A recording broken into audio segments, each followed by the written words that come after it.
The Republic of Texas, 1836 to 1845.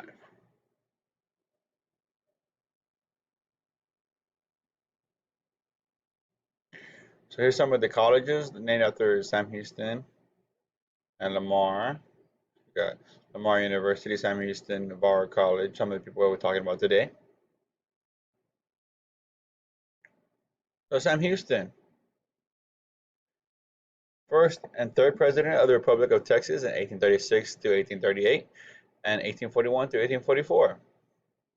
As president, he cut spending to ease the public debt of 1.25 million to 2 million, put tariff taxes on goods to raise revenues, negotiated treaties with Cherokee, sent the Texas Rangers to protect the Texas frontier, and furloughed all but 600 soldiers in the Texas Army. So he got rid of everybody except for 600 soldiers. Favored annexation of Texas by the United States. So wanted to get added to the United States.